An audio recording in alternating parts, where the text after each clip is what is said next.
yo.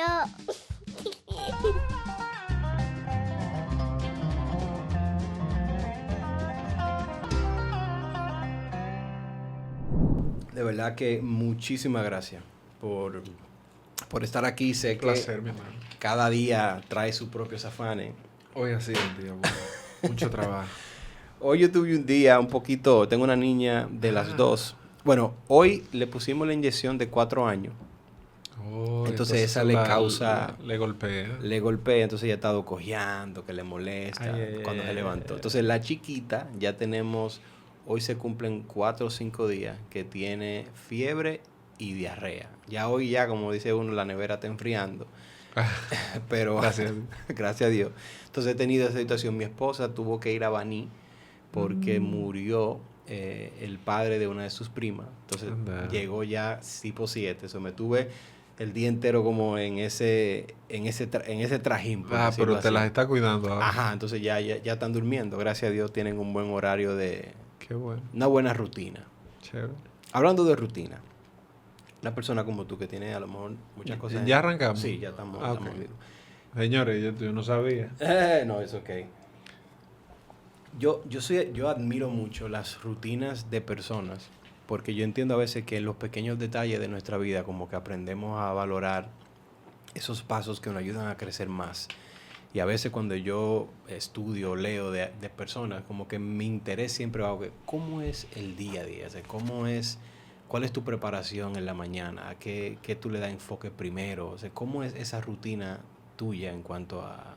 Bueno, primero que todo, gracias por la invitación. La verdad es que es un placer estar en este espacio que es bien íntimo y te agradezco el permitirme estar aquí y compartir con la audiencia. Yo creo que siempre será beneficioso y una experiencia, una persona que sea tocada a través de este medio, yo pienso que no tiene precio. No es que lo vale, es que no tiene precio. Sobre esa base, tu pregunta, mira, es penoso que a veces uno peca de inmodesto definiendo su rutina porque uno no es un androide. Yo pienso que yo si algo positivo tengo, yo pudiera hablar abiertamente de todas las debilidades, dificultades, trayectos, procesos, porque eso ecualiza un poco el diálogo. Pero en algo que yo soy efectivo es en la estructura. Yo soy una persona hiperestructurada, perdón, o sea, muy organizado a nivel disciplinado en las cosas que hace. Y entonces eso, pues evidentemente lo llevo a mi día a día. ¿Cómo es un día mío? Mira, yo suelo levantarme a las 5:30 de la mañana. Y a las 5:30 de la mañana lo primero que hago es dar gracias a Dios. No es que me pongo a orar. O sea, hay gente que va a decir aquí, no, yo de repente empiezo a clamar a Dios y hablar en... Ese no es el caso mío. Yo agradezco a Dios, sí, definitivamente. Y lo primero que sí cojo es la Biblia. Yo, en una de las maestrías que hice, que una fue en teología, yo recuerdo un profesor que es un predicador muy impactante aquí en República Dominicana, conservador, bautista, pero recuerdo que estábamos en un debate y yo me encontraba como muy sacra la conversación. No, yo, Dios mío, mi pancito, mi yo, tu tipo, Dios mío, con sus cosas. Pero dijo algo y dijo siempre la palabra primero. Y esa frase me tatuó un poco el interior porque en el afán de la lectura llega un momento donde tú te imbuyes tanto que te comprometes más con una lectura extra bíblica que no es mala, es súper importante. Pero descuidas la fuente de vida, que es la palabra. Y a mí me pasa con mucha frecuencia. Yo leo por asiduidad, por deporte, mis libros de historia. O sea, yo soy una persona que soy un lector aficionado de la historia. Entonces, yo me discipliné a leer primero la Biblia. Yo leo 5 capítulos diarios. 5. Si una carta tiene 4, pues leo una carta más uno. Si voy leyendo de 5 en 5 y respectivo al tiempo que me tome, porque ya uno por el tiempo ha leído varias veces el libro completo, pero siempre la palabra de Dios es viva y eficaz. Entonces, siempre a la palabra. Después de ahí, entonces voy a la lectura de uno de mis libros. Siempre tengo un libro nuevo, un libro agnóstico, ateo, un libro siempre de historia de la iglesia. Y tú me preguntarás, ¿por qué habiendo tanto tipo de lectura? Para mí ese ha sido el enfoque de mi discurso, de mi abordaje, de mi cosmovisión. Yo me he destacado y me he decantado por esa área. Entonces, a mí la teología no es que me gusta mucho. De hecho, yo hice la maestría en teología, la hice en una muy buena universidad, pero siempre me la encontraré, no que me la encuentro ni me la encontré, me la encontraré especulativa. O sea, ver los debates históricos, cristológicos, que el monofisismo, que el patripasionismo, que el docetismo, entonces, son abordajes eminentemente especulativos, eminentemente especulativos. O sea, cuando en la predicación tú terminas, por más expositivo que tú seas, tú terminas. Y a mí me da mucha risa porque en la pugna a veces del bautista, que es expositivo, del neopentecostal, que es extremadamente alegórico, que la vasija significa llenura y la llenura, una locura. No estoy diciendo que esté del todo Sí, mal. es como mucha terminología. No, y mucha asociación que suena bonito, pero a veces es algo estúpido, sin fundamento. Sí, sí, sí. Por otro lado, es una idolatría al texto. Y el texto muerto, si tú... O sea, tú no quieres ídolos crucificados, pero idolatras una letra. Entonces, es una tensión que tú dices, bueno, hay gente que glorifica el método de predicación expositiva, bueno, para no cansarte. El tema es que uno de los grandes personajes que generó uno de los debates más importantes de la historia fue Arrio, en el Concilio de Nicea. O sea, este hombre de Alejandría va a ser, en principio, ¿verdad?, un presbítero, luego...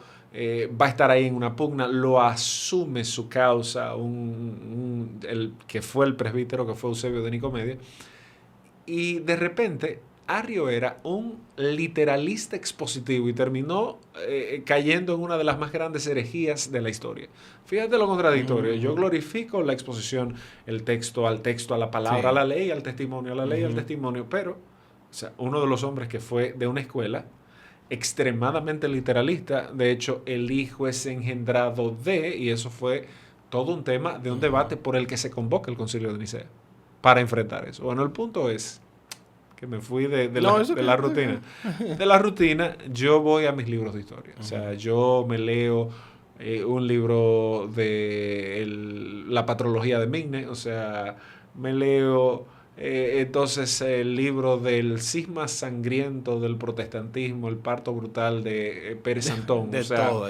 Pérez Antón es un humanista, enemigo de la iglesia. Me leo el libro, o sea, los libros de Justo González, de Antonio Piñero, de los de la historia de Eusebio. Bueno, esa es mi lectura común. Y obviamente como eso es interminable, pues yo en eso es que ando, leyendo eso. Y esa es mi rutina. De ahí voy a hacer ejercicio. Yo hago ejercicio prácticamente 6 de 7 días a la semana. Yo entreno. Esto suena muy como popi, pero sí, porque entonces me acusan de eso. Pero yo juego tenis, y tenis de campeonato. O sea, o jugaba en hace tiempo ya. Tú jugabas estaba enfocado en el juego del tenis. Correcto, yo jugaba y participaba en torneos y gané torneos. Yo jugaba. Juego ya de entrenamiento. Okay. Si no corro o si no monto bicicleta. Okay. Después me voy a mi oficina. Yo tengo una empresa, tengo 2 empresas. Soy dueño de de 2. Una que estamos emprendiendo ahora y ya la que es de marketing. Y a trabajar. Ya el día ahí, se desarrolla en su totalidad o normalidad y participamos de lo que la agenda traiga. O sea, lo que sea que traiga la agenda. Por ejemplo, esto es parte de la rutina, que no necesariamente es una cotidianidad, pero puede ser parte de una agenda. Exacto. Entonces, ya, eso es un día nuestro. Ya los detalles pienso que... No, claro. Sí, pero a mí siempre me ha intrigado eso, porque yo sé que a veces mientras mayor habilidad y responsabilidad de ser disciplinado, que es algo que yo me he dado cuenta en el transcurso de conociendo personas y también dentro de iglesias, que a veces lo toman muy por el suelo, el asunto de tener disciplina, porque a veces tendemos muchas veces, dejarle como todo a Dios. No, obviamente. O sea, hay una tensión bíblica entre la soberanía de Dios y la responsabilidad del hombre. Mira, yo soy docente de una maestría en INTEC. INTEC me pidió, mira, ven, da una Clase de marketing, actualmente yo doy una de las clases de maestría de INTEC en marketing. Estoy escribiendo un libro de mercadeo. Estoy escribiendo, bueno, ya lo terminé, el segundo libro mío. O sea, no es culpa del diablo. Sí, ese es mi segundo libro. Sale ahora en abril. Yo dirijo A la Luz de Su Palabra, que es un movimiento que se enfoca en equipar a la nueva generación para presentar defensa de la fe. A la Luz de Su Palabra es un tour que nosotros vamos, lo afectó un poco la pandemia, lo retomamos en el 2020 que hicimos, no, en el 21 hicimos uno virtual, pero es un foro donde nosotros vamos provincia por provincia. Okay. Lo hacemos con las confraternidades, con la sociedad civil, y entonces debatimos el tema de la ideología de género y de la revolución sexual. O sea, la batalla cultural. Eso lo empezamos en el 2019, justo antes de que saliera la orden departamental 33-19, que ahí fue que vino lo de Con mis hijos no te metas, el movimiento. Que llegó Laje al país, también tuvo... bueno, Laje y yo participamos juntos y tuvimos una entrevista juntos, yo creo que está en YouTube. En esa época, nosotros lo lanzamos, o sea que fue muy providencial. Y yo dije, mira, ya hay muchos haciendo congresos. O sea, tú tienes la gente, con jóvenes, con gente, ya mi tiempo pasó en eso. O sea, hay que entender las temporadas. O sea, hay gente que vive de la gloria, nosotros fuimos, y nosotros hubo un tiempo donde nosotros fuimos las personas que probablemente más incidieron en la juventud dominicana. Fuimos. Después de allá, llegaron nuevos actores. Exacto. O sea, ahí llegaron... que Poncianito, que Michael, que Félix, cada uno con su Kevin, una nueva generación con sus luces y sus sombras. O sea, nosotros nos quedamos Moisés, Fausto, yo, Edgar, como en un lado. Allá, y cada quien siguió su camino, porque es así, y ya estos van de salida. O sea, estos van de salida y otros vendrán. Ese es el ciclo natural de la vida. Entonces usted tiene que entender, como la tribu dice acá, los tiempos. ¿Qué pasa? Yo digo, bueno, hay mucha gente, ya estos jóvenes están haciendo sus aportes, haciendo sus cosas. Entonces, ¿para qué vamos nosotros a repetir lo que otro está haciendo? Exacto. Entonces yo digo, mira, ¿dónde nosotros podemos aportar? Al tema de la apologética, que es en lo que siempre yo pienso que nos hemos destacado desde la época de Conectados, un programa de televisión que fue bastante... Allá en esa época, entonces fue que nosotros surgimos. Estamos hablando 2005, 2006, 2004, Club 700, que en los debates públicos, o sea, siempre nos llamaban a debatir. A los debates, sí, esa es la insignia nuestra particular. Tú buscas desde Conectados, que fue probablemente uno de los top shows juveniles más influyentes en la República Dominicana. Yo iba y yo era parte del elenco. Con Pamela Suet yo estaba todos los jueves cuando Freddy estaba, o sea, con Freddy Punto, yo estaba todos los jueves en el segmento de Pamela Presenta, y con Freddy también así, o sea, participaba. Que en la mesa de María Cela, que en el 37 cuando estaban los debates que hacían, estaba Lisbeth y Lechuga. O sea, no hay un programa por el cual nosotros, y todavía nos llaman, o sea, todavía tú ves que Yana, mira, ven, Celine el otro día, o sea, esa cuota, puedo decir con modestia, pero ese fue nuestra, o ha sido nuestra labor. Y también que cuando tú analizas la trayectoria, es como si tú un día estás en tu casa, vamos a hacer un programa, queremos tener un debate, por la trayectoria, como que el primer nombre que es uno de los que probablemente, o es sea, como que, vamos a llamar porque... Esto no es radio, ¿a quién llama? Exacto. Ya, mira, ven, no para amarillismo, para un debate. Exacto. O sea, porque a lo mejor que te lleva un rabacucu, pero eso es un tema de views y de morbo. Y yo lo respeto, o sea, yo no estoy haciendo una crítica, estoy haciendo un comentario. Pero para un tema de un debate, cuando Jessica Pereira en Sin Tabú, necesito debatir el tema de la homosexualidad. Exacto. Ahí llaman a Víctor, y eso todos los evangélicos, independientemente a los que yo no necesariamente les sea muy agradable, todo el mundo se pone a favor. Bueno, o sea, irrespectivo a que cosas de mi vida te hayan decepcionado, porque son 22 años, no ha sido una trayectoria lineal, no han habido altas y bajas, perfecto, pero la gente ahí, pone a un lado y confía en nuestra capacidad, que se cultiva diariamente para exponer. Entonces, a la luz de su palabra nació así, nació, espérate, ¿dónde nosotros encajamos? ¿Dónde nosotros aportamos? Si yo no puedo venir a hacer una actividad como yo hice en el 2008, que fue Estruendo en los Cielos, no Rompe los Cielos, esa fue Edgar en la Plaza de la Bandera en el 2007, sino Estruendo en los Cielos, que fue una actividad masiva, que nosotros hicimos una caminata desde el Parque Independencia. Eso fue una locura.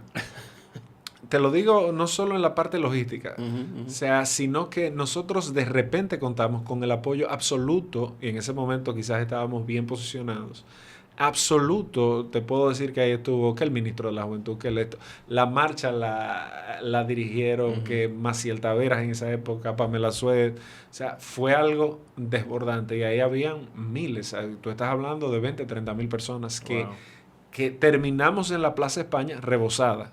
Rebosada. Eso fue en 2008. 2008. Entonces ahí cerramos con que Adoremos fue que dirigió, ahí Moisés estaba en la tarima, un pastor de la Florida, Mark Boykin, él está en... Bueno, yo después de ahí es que me voy fuera, aunque yo venía una vez al mes y todavía seguía con Pamela. Pero en esa actividad que en ese momento nosotros, un grupo, o sea, logramos concitar la confluencia de miles y miles de personas. Cuando se hizo la primera Vigilia Nacional de Jóvenes, la hicimos nosotros. Entre las Asambleas de Dios y la Iglesia de Dios. Abarrotado de personas. Eso fue ayer.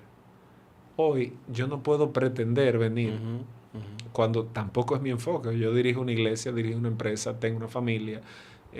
Tengo negocios, tengo una vida totalmente distinta. Ya a mí ni que me interesa. O sea, yo no voy a ponerme a hacer lo que ya otros están haciendo.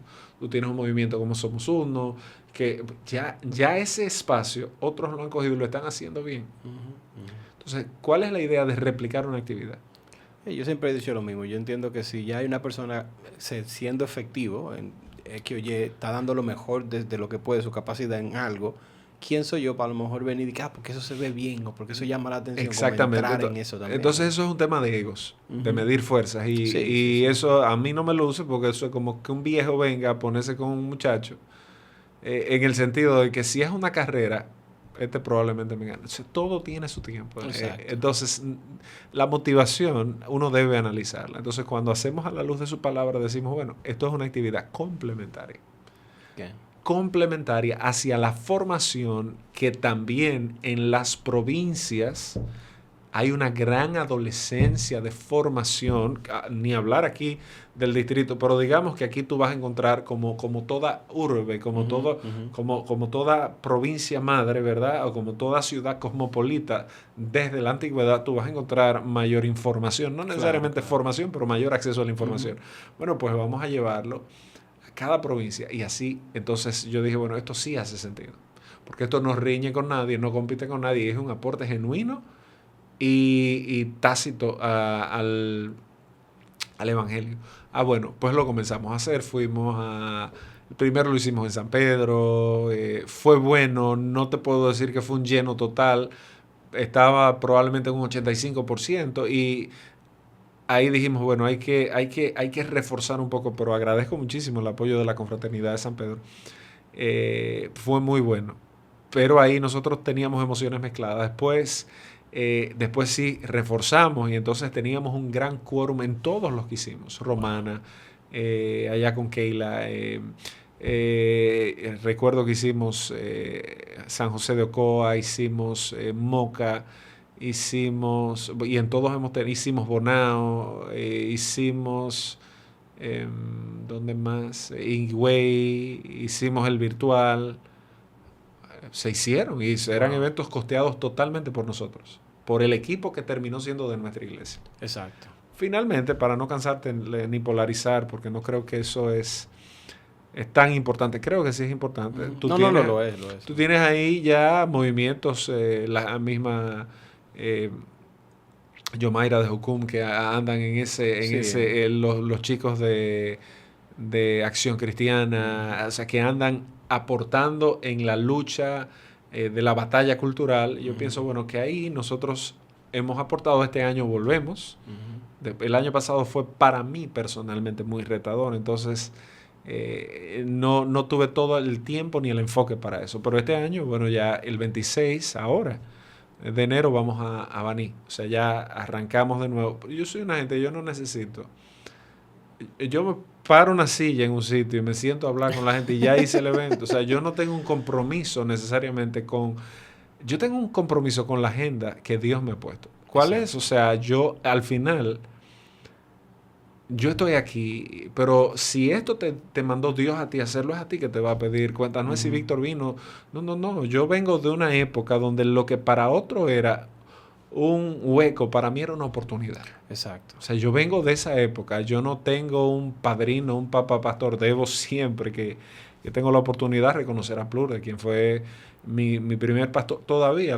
Yo lo conocí no hace mucho realmente. Mucha gente no entiende que por las diferencias que tuvimos, Plur y yo nos juntamos, comemos. Nadie sabe eso, ni andamos hablando de eso. De hecho, el aniversario de nuestra iglesia, el año antes pasado, sí, exactamente, quien predicó fue él. Yo lo invité y él estuvo allá. O sea, pero agradezco porque él sí me abrió puertas. Cuando yo empecé a dirigir Club 700 fue él que me puso ahí. Pero fíjate esto, me ponen un día Fernando Báez, que espero que esté en el cielo, estoy seguro de que sí, que era donde se grababa el Club 700. Plur me dice un día, ponte ahí frente a esa cámara. Yo lo único que tenía, quizás como tú, una pasión por hablar. Yo no me estoy comparando contigo. Y me pone frente a una cámara y me dice, habla. Y entonces él está mirándome y el que lo conoce sabe que él es un poquito mucho intimidante a veces, pero yo nunca me había parado frente a una cámara. Y yo veo un timer en ese tiempo, rojo, que tenía un reloj, tenía 2 minutos. Y entonces está al lado Fernando Báez, que en su época fue uno de los mejores productores de este país. De eventos. No, de televisión. De televisión. Sí, okay. De cine. Y de comerciales. O sea, Fernando, de Unicornio. Y es todo tipo ahí al frente de mí. Y habla. Y yo... Pero yo en ese momento ni sabía que se podía parar. Yo pensaba que estábamos en vivo y yo, Dios mío. Yo no recuerdo bien qué pasaje fue que yo mencioné que la mujer... yo creo que fue de la mujer adúltera que hablamos. Pero te estoy hablando de mucho más de 20 años atrás.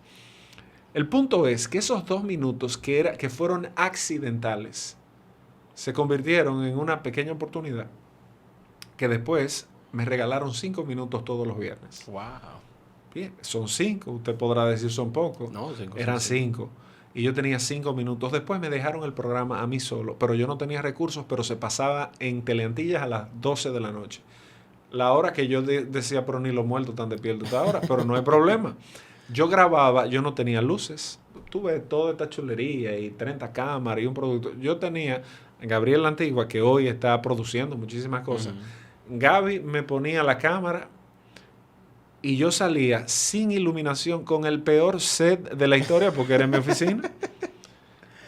Y yo abría la Biblia y decía, y yo tenía 25 minutos. Grabábamos en Betacán. Ahí grabábamos y yo abría la Biblia. Un día me llaman.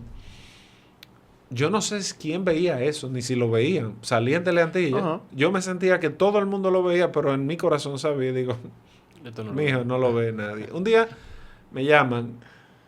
Me dicen, mira, hola, yo soy Eric Díaz. Yo, qué bueno, hola, yo soy Víctor. Yo soy el productor de Conectados. Yo quisiera que tú participes un día con nosotros. Hemos visto...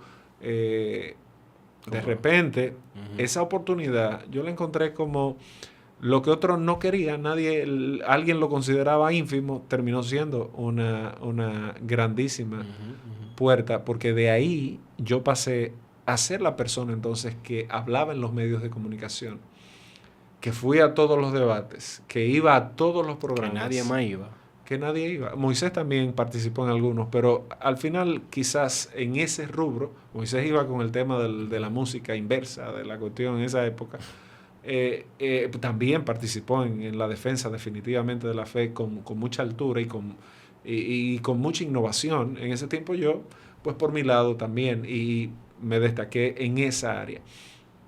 Pero fue a través de coyunturas, lo que otro veía como una pérdida de tiempo, cuando... y yo pienso que eso es una máxima de vida. Cuando alguien ve, o sea, usted tiene dos oportunidades. Una cosa es ver la famosa máxima del vaso medio lleno o medio vacío. O sea, y así ha sido mi vida. Entonces, yo tengo que poner una silla y yo la pongo. Yo no tengo ya esas pretensiones.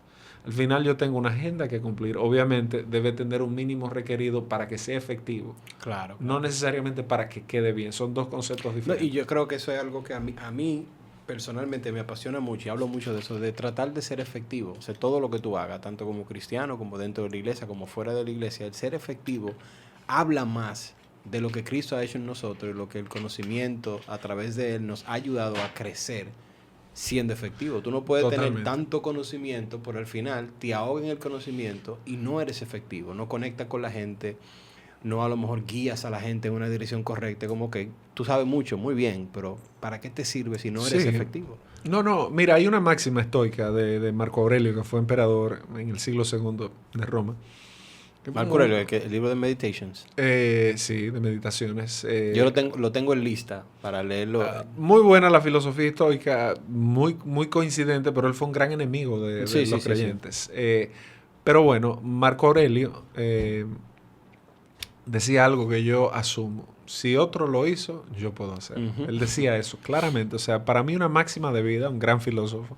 Si usted lo hizo, yo puedo hacerlo. Si un soldado agarraba una espada y era diestro, hay gente que tiene más talento que uno y hay que saber reconocerlo. Sí. Ahora, eso no es un impedimento para que yo no me esfuerce en adiestrarme y tratar de lograrlo. Entonces, yo asumí eso y lo he asumido no solo en la dialéctica, en la oratoria, en el entrenamiento, en las disciplinas que yo practico, en mi profesión.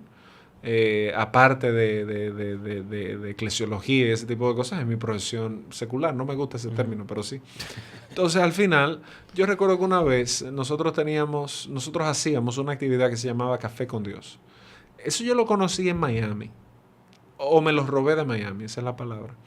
Porque yo recuerdo que en esa época Expolita estaba como en su gran apogeo. Ahora es muy chulo, pero eso tuvo su época. Una influencia diferente, sí. Tuvo una época donde estar ahí era la meca del cristianismo en Latinoamérica, era la cita, la confluencia. CBN siempre, o sea, Christian Broadcasting Network, que era la que prohijaba a Club 700, a Vida Dura, que era entonces Omar Morillo. Ese impactaba más cuando estaba en Mango Televisión. Aquí no sé si tú recuerdas esa. Mango TV. Sí, Mango TV. Ese era más influyente inclusive que Club 700. Ojo. Cuando Pat Robertson hacía Club 700, que le decía a la gente, usted que se quiere matar ahora, levante su mano y ore, las líneas, de hecho la iglesia de la alabanza, que de hecho donde tú estás hoy fue iglesia de la alabanza, y tú puedes preguntarles, o sea, las líneas se saturaban de gente llamando. La iglesia de la alabanza se nutrió mucho del impacto que tuvo Club 700 de forma disruptiva para esa época, porque era evangelizar a través de la televisión, que en el tiempo mío, aunque ya en mi época había que High Five, que MySpace, Twitter, llega Facebook, pero el que estaba en televisión, o sea, no había una plataforma. Hoy en día cualquier persona... Porque en ese tiempo la televisor tenía mucho poder. No, el impacto era... y tú dices, ahora se ha democratizado la comunicación a través de estas cosas. Sí, totalmente. No es que la televisión deja de tener impacto. O sea, hay un impacto compartido ahora. Pero una gente te graba un reel y se vuelve viral. O sea, a mí me pueden ver 100,000 personas en un formato vertical. Y aquí, en un programa, bueno... Sí, porque eso es como que la evolución de la misma información y la tecnología hace el cambio, el shift. Entonces, ahora tú puedes ver como una data que la mayoría de personas que todavía está a lo mejor pegado en una televisor mirando en un canal son un poquito más adultas. Yo personalmente no ando de que viendo canal, no, yo tú no ves tengo de que Netflix. cable, o yo busco algo que quiero ver porque tengo la herramienta, déjame buscar esto, o sea, claro. no veo noticias. No, eso está migrando, o sea, no es que necesariamente desaparezca, pero No, porque hay ese grupo, esa masa de personas que todavía la ve, son muchas, no es que son pocas. Bueno, el punto es que en esa época eso era importante. Entonces, se nos abren esas puertas, pero en esa época se me fue. Yo no tenía músico. Y yo dije, bueno, yo vengo de una generación ahí cuando fuimos a Miami, el tema de ver una actividad, yo no recuerdo el nombre de él era un músico importante y la iglesia era pequeña, estaba en un almacén. Ahí estaba Jonathan Márquez, que todavía vive aquí ahora. Bueno, pues vamos allá. Él era de la gente que estaba con Fausto en el Círculo Juvenil cuando estaban empezando, ya ahora ellos están bastante avanzados. Pero el punto es que ahí yo veo una actividad de Café con Dios y veo que habían 3 personas. Y yo era la cuarta. Y yo digo, no era un concepto para jóvenes. Yo dije, no, pero este concepto está durísimo. Sí. Pues yo lo traigo acá y lo remodelo. Y yo empiezo a hacerlo con los jóvenes. Y fue impactante al punto de que nos ayudó a congregar muchísima gente que no iba a llegarte a una iglesia, pero nosotros hacíamos de la iglesia un café. Un café como en esa época, un café, un tipo bar. Exacto. Y lo tematizábamos. ¿Y con qué recursos hacíamos eso? Yo estuve en una iglesia americana, yo sé lo que es tener un presupuesto. Y mi iglesia yo la dirijo con presupuesto. Bueno, con un presupuesto de acuerdo a la capacidad financiera que tiene la misma iglesia, pero con presupuesto. Pero yo vengo de una época donde eso no existía. No. Entonces, ¿qué yo hacía? Hay que ir a Duquesa a buscar goma para usted agarrar y comprar una lata de 30 pesos de pintura en esa época y pintarla. Hay que comprar papel colmado y usted tiene que forrar esto que parezca una locura. Entonces, de lo que era basura, usted construía algo que servía para el evangelio. Sin músicos se fueron. ¿Cómo es que se toca piano? Espérate. Un D, otro D, otro D, una tríada. Ok. Todavía YouTube no estaba tan avanzado como hoy. Bueno, ok. Señores, vamos a cantar cualquier canción de esa época. Tú sabes que cada época tiene su hit para ella. Y en ese tiempo también la música era menos complicada en algunos... Bueno, el hermoso momento de esa época era... Dios ha sido bueno, pues vamos, son 4 acordes, vamos. Entonces, ¿qué tal si no necesitamos músicos? Venga, Dios lo que quiere es un corazón. Ahí arrancaban, vamos a ponernos aquí y dirigíamos. Dios ha sido bueno. Ese entrenamiento, eso no justifica la carencia, porque lo correcto es tener un presupuesto, lo correcto es tener un equipo, pero eso es lo ideal. Sí. Ahora, no siempre vamos a tener lo ideal. Moisés no tuvo lo ideal para enfrentar las adversidades que habría de enfrentar. De hecho, Moisés quiere negociar con Dios al punto de, mira, aparte del problema dialéctico, tú te vas a dar cuenta que él tenía un problema muy fuerte con su pasado, que hasta yo lo tendría. Moisés le dice, mira, acuérdate, después de todo, que yo maté a una gente. Como si no fuera cosa, o sea, ¿cómo me van a creer a mí si yo vengo de haber pasado, aunque ya han pasado 40 años, y eso no se recuerda a una realidad? Tú puedes estar muy bien hoy. De hecho, la gente glorifica un texto que dice en Eclesiastés 10, las moscas muertas hacen heder el perfume del perfumista, y así el que es estimado, y así una pequeña locura el que es estimado como sabio y honorable. Y la gente no tiene una buena exégesis de ese pasaje. O sea, la gente parece querer decir, caramba, pórtate bien porque el día que lo hagas mal, eso va a manchar tu carrera. Aunque definitivamente es una realidad. Sí. El texto no apunta hacia allá, al contrario, el texto lo que dice, o el enfoque que toma es, mira, si tú ves a ese perfume que le ha caído una mosca muerta, no desconozcas el valor del perfume. Y te vas a Gálatas capítulo 6, versículo 1. Si tu hermano fuera sorprendido en una falta, restáurale tú que eres espiritual con espíritu de mansedumbre. No seas que tú también seas tentado de la misma manera.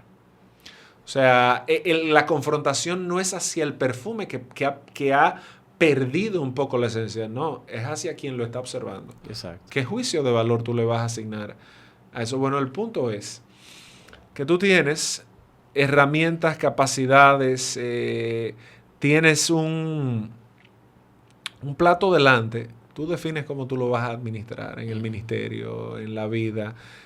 Y esas oportunidades, en ese proceso de negociación, tú te vas a dar cuenta de que Dios le dice, no te preocupes, ellos no están ahí. O sea, no siempre va a haber la condición o el viento favorable.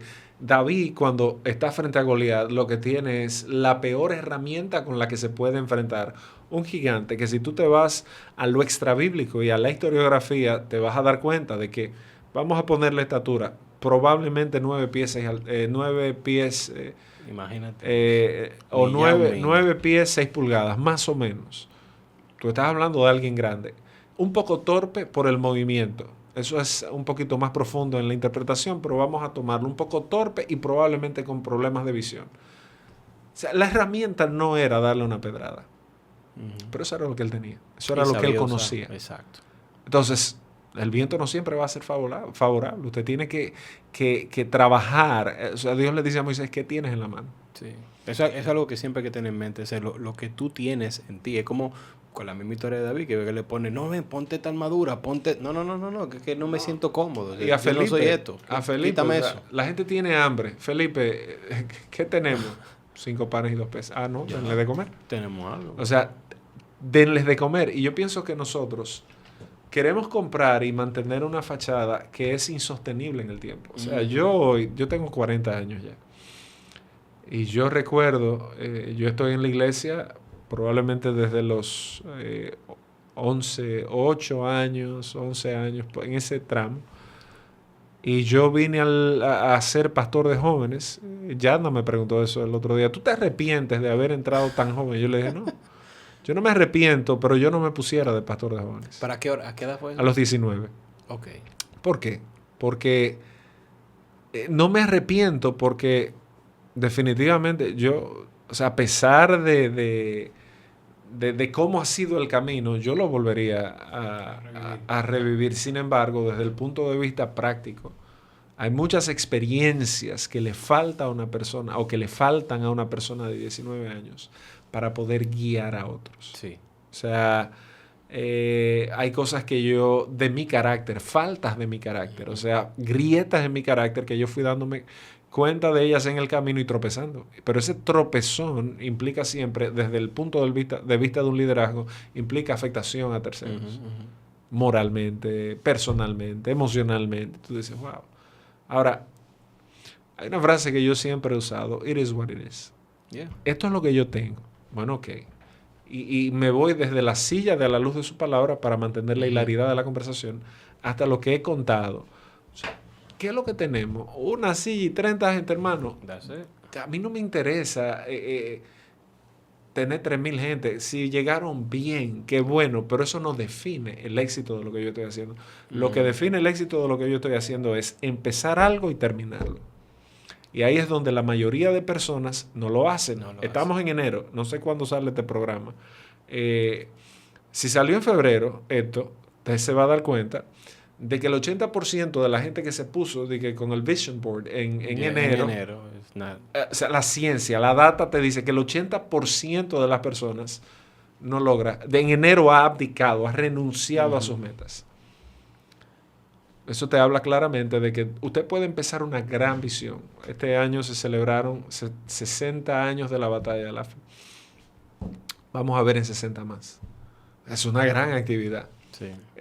Es una gran actividad. Ahora hay que preparar los legados. Hay que saber The next generation. Trabajar en la intergeneracionalidad. Entonces yo creo que y de hecho es una historia linda. ¿Dónde empezaron? Abajo de una mata. No, es increíble. O sea, abajo de una mata. El trayecto. Pero es lo que tú dices. Llega un momento que cuando tú ves, por ejemplo, grandes empresas que la forma alguien y luego esa empresa que cumplió 100 años. Dices, wow, son 100 años. Pero todavía está fuerte. Todavía está dando calidad. Todavía está dando enfoque. Todavía está creando nuevas personas dándole la herramienta para tener creatividad libre y que puedan expresarse. Como que todavía tú ves eso. Pero ciertamente hay lugares que cuando se ve el creador de la visión... Sí, no. La tercera generación generalmente quiebra una empresa. Eso está estudiado en temas de sucesión, pero Volviendo a ese punto que tú mencionas, yo recuerdo haber ido a Costa Rica una vez. Ahí me encontré yo con Jack Michael y que estaba empezando a entrar. Y él siempre hace esa anécdota de que me veía a mí allá y decía, yo voy para allá. Yo creo que me pasaron ellos, o sea, con humildad. Yo pienso que lo que ellos lograron a nivel internacional, mucho más de lo que nosotros hicimos. El impacto de nosotros fue aquí en la República Dominicana. Probablemente abrimos un espacio, abrimos una brecha en los medios de comunicación, definitivamente. Ahí dimos un giro de rosca importante. Pero yo recuerdo en ese sitio, un año antes, a mí me invita a Plur y me dice, mira, vamos, ahí hay un congreso apostólico y pam, pam, pam. Y yo lo que estaba pensando en que me iba de viaje, yo no sabía que íbamos. Al final yo iba de cargabanco para allá, lo que siempre he dicho, una oportunidad. Él me dice, antes, porque él sí iba a predicar, pues imagínate, el maestro, el apóstol, y él me dice, pues muy seriamente, reitero, el que lo conoce sabe, me dice al oído, tú tienes 2 minutos para saludar. Y yo no estaba contando con eso y digo, Dios mío, 2 minutos. Y el congreso se llamaba Legado de Fe, algo así era, yo no recuerdo bien. Y yo dije, espérate, el legado. Ok.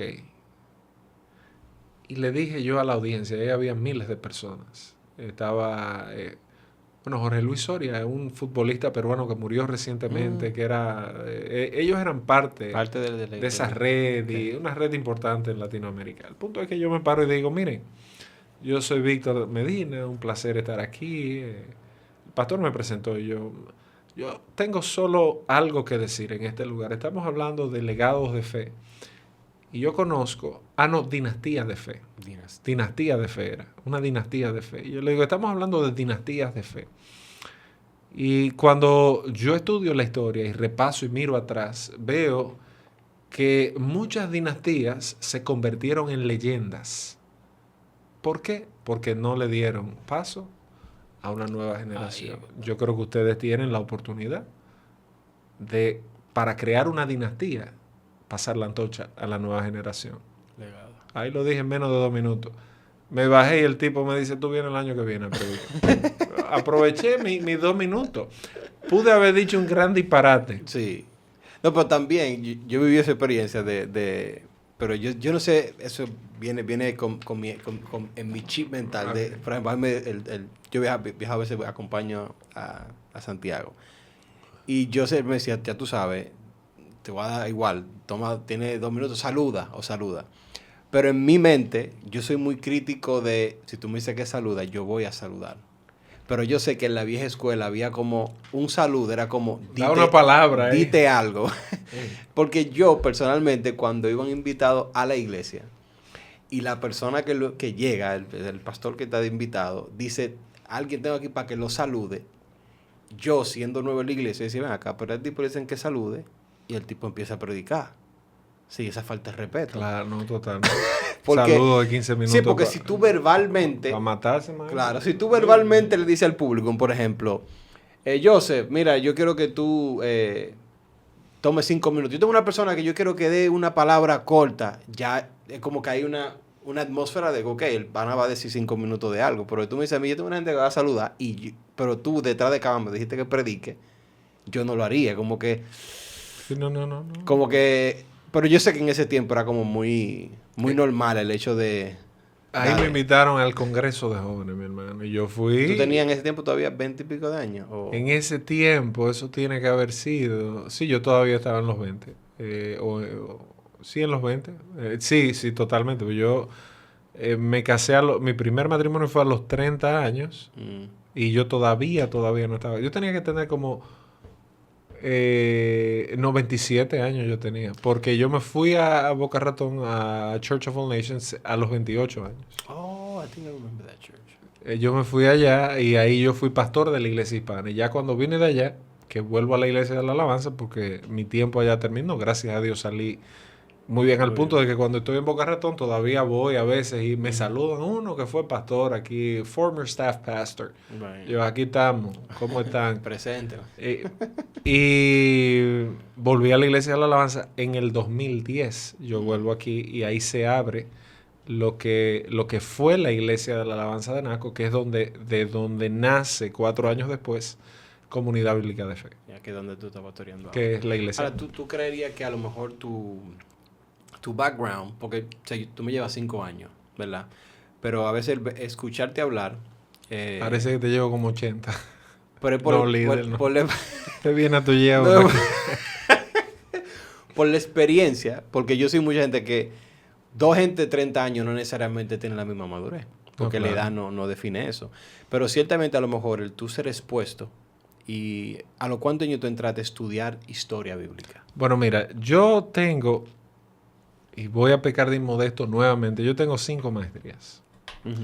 Yo tengo una maestría en teología, bueno, 6 realmente, una en historia de la iglesia, aunque ese título me lo robaron, porque fue en una universidad, la de teología yo lo hice en Indiana Wesleyan, que es Ok. la número 13 en Estados Unidos, overall, o sea, es una universidad bastante reputada. Ese título no tiene ¿cómo que decía la ¿Validez señora? o...? No, claro que tiene. Ah, Eh, ajá, Sí, ya. la neurocientífica Sí, sí, del tema del sistema adámico. exacto. Ese no es ahí, ese tiene validez, Ujú. obviamente. Pero una universidad que se llamaba o se llamó la UTEMS, Universidad Ministerial Verbo en Sion. Ese estaba en Tegucigalpa, en Honduras. Y yo en ese tiempo estaba entrando la modalidad en línea. Pues yo hago mi maestría en historia de la iglesia y cuando estoy esperando me mandan un título, pero cuando yo lo verifico en la MESID, No es válido. no había esa estructura. Bueno, pero al final yo me quedé entonces con... Después sí yo me certifiqué en historia. Ok. Porque ese era en materia de teología, para mí la teología histórica ha sido como la más fáctica, la que yo puedo manosear, contrarrestar, corroborar. Ujú. Bueno, y eso fue hasta el 2016. Después de ahí, hasta el 2015, sí, hasta el 2016 en adelante empieza ya el tema de las maestrías en dirección de mercado de comunicación, Big Data, Business Intelligence, neuromarketing, neurociencia, pero neurociencia con la Universidad Antonio de Nebrija en España. Y por ahí es que andamos. Ya otras especializaciones. Entonces, la historia de la iglesia para mí siempre fue el tema principal. ¿Por qué? Porque la historia es lo que... O sea, alguien me dijo una vez a mí, usted no tiene que estudiar, usted lo único que tiene que estudiar es la Biblia, usted no tiene que estudiar más nada. Y yo le decía, bueno, ok, pero la Biblia es un libro eminentemente histórico. O Sí. sea, la Biblia es la historia, o la Biblia que tenemos hoy es una combinación de la Biblia hebrea y la Biblia cristiana. Y la Biblia hebrea es la narrativa cronográfica de un pueblo Ujú. que tiene raíces históricas, que tiene asientos históricos, que tiene confusiones históricas. Entonces, al final, tú no puedes dividir la historia del exégesis. Es absurdo. De hecho, uno de los métodos es la parte histórico-gramatical de un texto. No hay forma de tú acercarte responsablemente sin hacer las preguntas básicas: qué, cómo, quién, por qué y Sí, para quién. tiempo, todo, exacto. Entonces es fundamental porque yo te puedo hablar de palabras, por ejemplo, no es lo mismo, mejor es perro vivo que león muerto. Eso está genial. En el contexto latinoamericano eso significa algo muy diferente Como al otro. contexto de lo que para un judío era un perro y un león. Para un Ujú. judío el perro era el animal más vil, para el judío el león era el animal más importante. A nivel de biología o de zoología es así, no. Pero hay una cosmovisión, un lente con el cual el autor está escribiendo. Yo debo Exacto. entenderlo para profundizar en la semiótica, para profundizar en la filología, etcétera, etcétera, etcétera. Entonces no puedo divorciar la historia del texto. Cuando tú vas a Pablo, que le está diciendo a Timoteo, un texto que yo me río cada vez que oigo a una gente, yo pienso que se muere un oso polar en Indonesia cada vez que una gente y un predicador dice... porque aunque tú seas infiel, Él permanece fiel. Oiga, Mire, si usted predica, nunca repita eso porque es una... O sea, sí, aunque usted lo va a leer como un verso, cabe destacar que la escritura no fue versada, sino que un verso es una oración. Y eso lo puso Robert Estienne en el siglo XVI, como producto de la Reforma. O sea, eso no vino en el original, o sea, en la escritura hebrea y griega. No tiene ese tipo de confecciones. Bueno, el punto es que el texto lo que quiere decir es, fíjate, si tú le niegas, él también te negará. Si tú fueres infiel, él permanece fiel porque él no puede negarse a sí mismo. O sea, lo que está diciendo es que él va a ser fiel a sí mismo, no va a ser fiel a ti. Pero ese texto como que lo descabella para decir, si tú fueras infiel, o sea, lo que tú hagas en la vida no importa, porque Dios sí es fiel. Sí, Dios va a ser fiel, pero no a ti. Dios va a ser fiel a que si tú lo niegas, Él te va a negar, porque Él es fiel a sí mismo. O sea, es un tema de que tú no puedes divorciar la mente analítica, la mente histórico-crítica y evidentemente la mente gramatical de un pasaje. Entonces tú oyes una cantidad de locuras hoy en día que yo digo, no, pero... Sí, yo creo que es por lo mismo que tú mencionas. Hay una falta de preparación. A lo mejor yo siempre trato de, cuando tengo predicadores enfrente, es como cuando tú dices que cuando tú preparas un mensaje, sé cuáles son tus puntos a seguir. Porque ciertamente si tu análisis es lo que tú quieres ganar el favor de la gente, o tú quieres el aplauso de la gente, hay ciertas técnicas que tú puedes usar, porque eso se usa no solamente en la iglesia, eso se usa en todos los lados. Es como, estando con Ricky Hell, mostró una imagen que me causó risa y dolor. Obviamente el incremento de la tecnología era una cosa que pasó creo que en París, que estaban esperando el año, y todo el mundo estaba prácticamente grabando los fuegos artificiales que iban a salir. O sea, cientos de personas en fila, solamente tuve celulares, 3, 2, y todo el mundo nada más grabando así. O sea, no hubo un movimiento de personas, como que... Yo no soy muy fanático de celebraciones de, para mí, un año, un día, whatever, pero cuando tú ves a lo mejor qué tan hipnotizada está la persona a lo mejor con eso, la gente dice, bueno, como todo el mundo está ahí, tenemos que hacer algo para afectar eso, y a veces dejan de ser verdad para ser aprobado. Y yo creo que cuando tú quieres ser aprobado, tú vas a entrar en decir cosas que a lo mejor tú no quieres buscar. Obviamente. La definición oficial. Ahora, tú también tienes una empresa de neuromarketing. Now, neuromarketing, cuando hablamos ahora mismo de todo lo de inteligencia artificial, en AI, y todo lo que ChatGPT, todo lo que se ha arrojado en todo este tiempo, yo he escuchado que una persona ha hablado de ser mercadeo. Cuando hablamos de mercadeo, a lo mejor del punto de vista negativo, por decirlo así, que hablan de la manipulación, que tú tienes un grupo de personas que hace un levantamiento para poder venderte un producto, etcétera. ¿Cuáles serían, en tu caso, esos puntos del neuromarketing? Porque lo que se dice, ok, si tú tienes toda esa data, que tú estás coleccionando una data de una persona, ¿qué tan privada es? ¿Dónde se almacena esa información? O sea, ¿cuál es el proceso? Luego de tú hacer un análisis con una persona, que tú le pones el casco, etcétera, ¿cómo es que se deriva la información y cómo es la privacidad para luego usar eso para mercadeo? Mira, yo pienso como en la maestría, yo recuerdo que una de las últimas materias fue justamente la ética en el neuromarketing, porque todavía es un conflicto el tema del uso de la data, no solo en neuro, en general. Sí, hoy en día, fíjate que los escapes y los liqueos de data son enormes. Recientemente el Banco Promérica, todos sus clientes fueron afectados. Wow. Pasaporte, lo vimos hace un tiempo, fue afectado. Migración, uno de los dos fue afectado. Creo que fue migración, sí. Por unos hackers que, bueno, la data, y fíjate que una máxima del marketing 3.0 fue, el marketing digital, el contenido es el rey, content is king. ¿Qué pasa con esto? Bueno, en esa materia el reto era hasta qué punto, no sé si tú recuerdas la película Inception. Yeah, I love it. Hasta qué punto con la aparatología que nosotros manejamos, nosotros podemos verdaderamente intervenir y hasta cierto punto frente a un estímulo entender lo que esa persona piensa. O sea, nosotros estamos interviniendo el cerebro. Cabe destacar que nosotros estamos equivocados en un 99.5% de las cosas que percibimos. En este cuarto hay luz cósmica y tú no tienes una confección neurofisiológica para percibirla. O sea, tú estás ajeno a una realidad.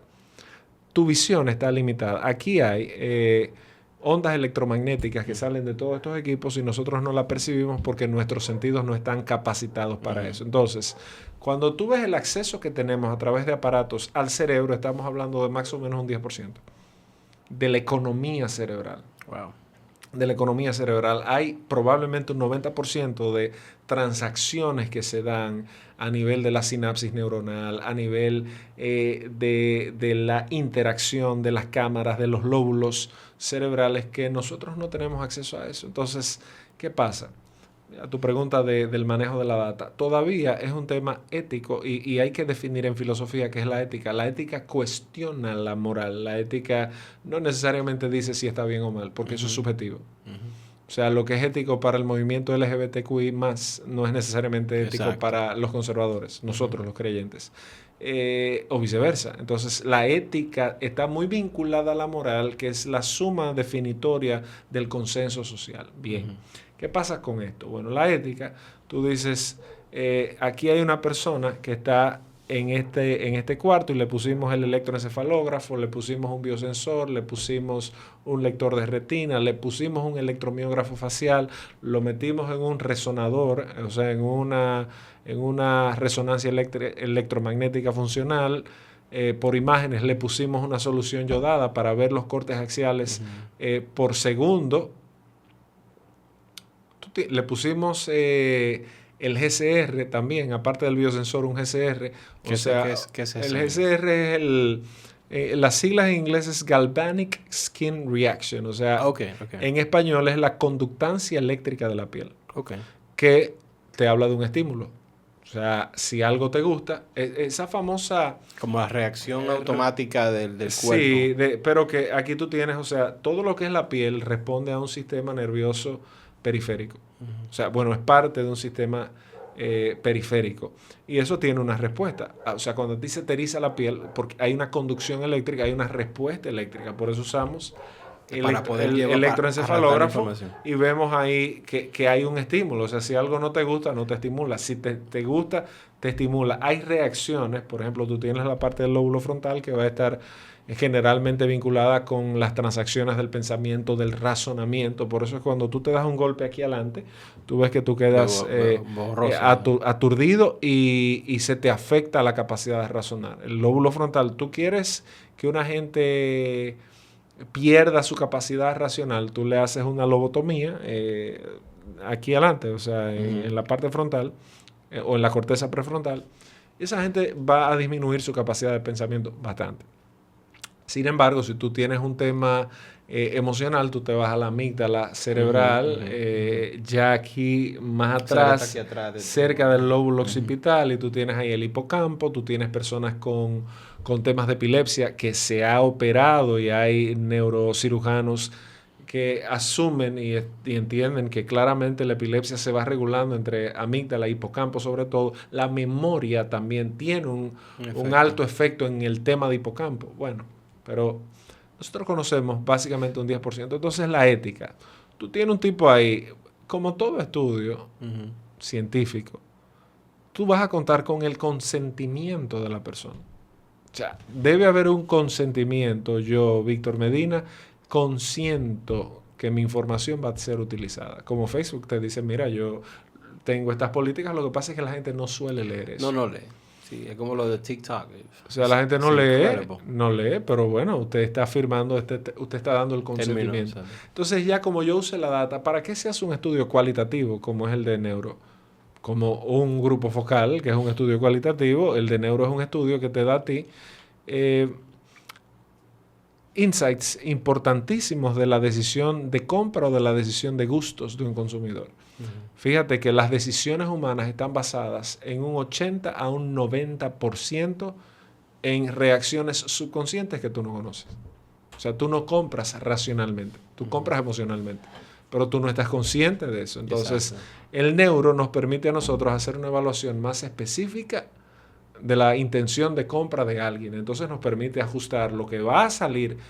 Tú le podrías llamar manipulación, yo le llamaría asertividad. Si yo voy a sacar estos lentes y yo los estoy diseñando para un grupo etario, entonces yo quiero saber exactamente qué le gustaría a ese grupo, porque el marketing implica usted crear productos o usted acercar productos o servicios a un determinado blanco de público. Tú puedes tener un terreno muy bonito en la playa, pero si nadie sabe que tú lo estás vendiendo, entonces no va a haber forma de que coincidan la oferta y la demanda. Entonces el marketing es un vehículo sensato entre oferta y demanda. Obviamente tú tienes que garantizarle a la demanda que la oferta es la que la demanda quiere. Ujú. Y tú tienes que garantizarle a la oferta que le vas a conseguir los demandantes correctos. Entonces ahí juega un papel fundamental la parte cuantitativa y la parte cualitativa del marketing. Son complementarias, no congeniales o excluyentes. Sí, porque yo siempre, yo escucho mucho, no sé si tú llegaste a ver la serie de El Dilema, Social Media Dilemma. Claro, Right? totalmente. O sea, Entonces, ellos mismos, el productor o la persona que está, I think his name is, I don't know, whatever. Pero cuando ellos están tratando temas de inteligencia artificial, cuando topan a lo mejor con, ok, sí es algo increíble tener la capacidad de que algo aporte, de que algo ayude, que nos dé un insight que nosotros no podemos sentir, no podemos percibir. Pero al mismo tiempo, cuando llegan mega compañías, que a lo mejor de tus manos, con una compañía de mercadeo, vamos a decir, local e internacional. Ahora, cuando tú dices, bueno, Facebook agarró eso, cuando tú dices Google agarró esto, cuando tú dices fulano agarró esto, se llevan a hacer a lo mejor, como han hecho con todas las redes sociales, que The Infinite Scroll es como que ya esto da resultado. Aunque cause problema en el futuro, aunque se sabe por data de que la gente se hace menos, se pierde la deficiencia de atención, como que pierde cosas esenciales en su vida, a lo mejor de comunicación, de sueño, etcétera. Pero como funciona y como arrastra un incentivo, they're not gonna stop it. no, Entonces, pero ¿a qué nivel tú entiendes a lo mejor eso que... es un dilema ético, es lo que tú planteas. Digo, perdón que te interrumpí. No, eso. Pero fíjate que tú y yo estamos montados en una plataforma donde genera el dilema. Entonces, nosotros lo que tenemos es que saber, o sea, yo cuando creo un contenido para un cliente, hasta para mí, o sea, a mí no me importa tanto lo mío, porque, o sea, a mí me ven N cantidad de personas, pero yo me monto en la plataforma que yo sé que de una manera u otra afecta a otros. Vamos a volver a la época de la televisión. Hubo una época que tú ponías el canal 5 Telemicro a las 12 de la noche y tú te ibas a topar con una mujer en un tubo. Ese mismo canal, que todavía es bastante visto por una masa crítica demográfica importante, la base de la pirámide, o te vas al canal hermano, al canal 15, ¿verdad? Y tú vas a que te inviten a cualquier programa de ellos, a De Extremo a Extremo, donde tú quieras. Y tú vas a hablar de la palabra. Tú te estás montando en la misma plataforma que afecta a miles de personas, uno con un mensaje y uno con otro. Y otro con otro mensaje. Y respectivo a que el medio pueda ser nocivo en sí mismo. Y tú te vas a Pablo, en el Areópago, Hechos 17. Pablo fue a la colina de Ares. Ahí Sócrates, 500 años antes, había discurrido. Y ahí llevaban a todos los filósofos. Y Pablo fue ahí. Pablo fue el Dios no conocido de ese Dios yo quiero hablarle. Como vuestros propios poetas han dicho, cita Epiménides y Arato de Soles. O sea, se monta en la cultura para afectar la cultura positivamente. Al judío, al griego, al gentil. ¿Cómo es que le voy a hablar? Entonces, nosotros vivimos en un mundo, tú dices, bueno, por ejemplo, el dilema social que... los patrones y algoritmos de consumo. Hoy en día todavía la inteligencia artificial en ese momento no iba como va ahora, cuando ellos sacaron eso.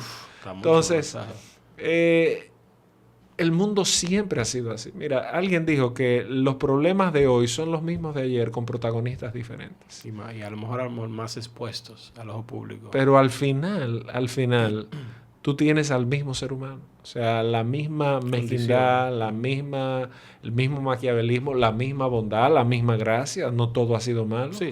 Entonces, como es un dilema ético y la ética es subjetiva, ¿qué te digo? O sea, hay cosas que son indetenibles y nosotros tenemos que ser astutos. Jesús, cuando habló en el Sermón del Monte, aprovechó las condiciones de orográficas del lugar para que su voz se escuchara. Entonces nosotros podemos aprovechar lo que está pasando a favor de nosotros. Por ejemplo, yo estuve en Washington en el Bible Museum y tú dices, That's a beautiful one. tú vas y ¿qué hacen ellos? Bueno, vamos a revisar cuáles son las búsquedas. Tienen una colaboración con Google y con Bible App, que es la aplicación de YouVersion, de Life Church. Yeah. En Dallas, yo estuve allá. Y tú te vas a dar cuenta de que esta colaboración te dice a ti, por un tema de Search Engine Optimization, de SEO, Right. cuáles son los lugares cuáles son las palabras más buscadas en República Dominicana, los versículos más buscados en República Dominicana. Más el justo por la fe vivirá, aunque tu padre y tu madre te dejaren. No son los mismos que son buscados en Estados Unidos. Te da un poquito, o sea, la inteligencia artificial, en este caso, o sea, es más un poco de Big Data en ese sentido, te permite a ti entender cosas. O sea, la inteligencia artificial es un aliado, es lo que yo pienso. O sea... Ahora, ¿tú no entiendes que a lo mejor por falta de control, porque cuando vemos a lo mejor... Que un robot atacó a un humano yo vi eso. de Tesla. Pero eso fue en el 2021. Sí, porque ellos lo van sacando ahora como que sí son. Pero obviamente cuando tú ves la evolución nada más de ChatGPT, yo me siento como mucha curiosidad con ese tipo de información, porque ciertamente como que a uno nos pintaron un futuro cuando éramos más jóvenes del Terminator, un futuro donde la máquina... pero... Y cuando tú ves a lo mejor un proceso donde ChatGPT 1, I think it was, que no podía hacer una cosa, entonces ChatGPT 3 ya te hace algo. 4. Ajá, ahora el 4 hace otras cosas. Y ellos dicen, ok, mientras más le invierten y más información le ponen, claro. Más amor asertivo él va a hacer en ciertas cosas. Es que el modelo de lenguaje, o sea, el blockchain y la modelación del lenguaje es un sistema de aprendizaje constante. O sea, la inteligencia artificial se monta sobre una base de un modelo que va aprendiendo. Tú le metes millones de información. Yo hago eso con mis clientes. Tú tienes... por ejemplo, tú tienes un banco y nosotros queremos atomizar la data o actualizarla o clusterizarla o queremos ver la completitud de la data, lo que tú quieras. Y no hay mejor manera que hacerlo que con inteligencia artificial. O sea, venimos de la Big Data con que Apache Hadoop, que Oracle, pero tú agarras esto y hoy en día, con tú meter un PDF a una plataforma como GPT-4, y tú entonces pedirle a eso que te dé la data que tú quieres, hermano, eso es oro puro. No, eso sí. No, yo creo que... ¿Cuándo fue? Yo vi un reportaje de, obviamente, Everything, de personas o pastores de iglesia o he visto como hicieron un ejemplo, fue como ChatGPT, como, hazme un mensaje. No, pero eso es una locura. Porque... Y tú ves la información sí. que él te tira, obviamente, como dijo por ahí uno... Nunca va a tener a lo mejor esa esencia, pero información, y ver la forma que él organiza la información en base a una data que existe, y ver a lo mejor, no vamos a decir que totalmente acertado, pero si tú lo lees, tú dirías, wow, tiene una... Sí, yo pienso, pero ahí debo decirte, porque yo utilizo esas herramientas, o sea, debo decirte que es muy deficiente. No, claro. Para un bosquejo es muy efectivo, pero, o sea, te da ideas, te puede dar ideas, pero para la profundidad de un análisis exegético no es una herramienta. Tú haz el ejercicio, o sea, el que nos esté viendo, agarre y dígale, hazme un exégesis de Filipenses 4:1. Si no te habla del encarcelamiento, que está en el 4, pero tenemos que irnos al 1. Si no te habla del encarcelamiento de Pablo en Cesarea de Filipo, probablemente. Si no te habla de las condiciones de cómo estaban encarceladas esas personas, que hay muy poca información en el mundo. Si no te habla de lo que eran las manacles y los pedicles, tú no vas a poder entender el verso Filipenses 1, versículo creo que 21, para mí el vivir es Cristo y el morir es ganancia, verso que tanta gente cita, y probablemente Pablo lo que está diciendo es mátenme, o había una gran tendencia suicida. No estoy diciendo que él quería suicidarse, estoy diciendo de que cuando tú haces un exégesis tú vas discriminando. Entonces GPT, pero bajo ningún concepto te va a hacer un proceso de investigación tan profundo. No creo. Porque ahora no es bueno, yo he visto que si tú le if you keep asking questions, Sí, él va él va a iterando. pero no llegaría a esa Lo profundidad. correcto sería, tú me dirías, bueno, si tú le pones el libro de Bansink, de Paul Chains, que ahí tú vas a encontrar información arqueológica, tú le pones una cantidad de libros y se los das a él va a hacer una mejor interpretación que uno en minutos, porque uno tendría que leérselo todos. Sí, Eso es otra cosa, pero eso tú lo puedes hacer no con GPT, con cualquier modelo de lenguaje que se va entrenando con la data. Exacto. Entonces, a estos predicadores que andan 3 minutos antes de subirse a predicar y que a GPT que le dé un mensaje y se basan en su talento de oratoria, es muy peligroso. Muy peligroso. ¿Por qué? Porque al final no es una investigación relevante. Siempre ha existido. Antes la gente abría la Biblia. Yo me reía cuando un tipo abrió la Biblia y le sale la genealogía. Todavía hay gente que no sabe entender la diferencia entre una genealogía como la de Lucas y otra como la de Mateo. Y tú le preguntas, no, que una va al revés y otra al derecho.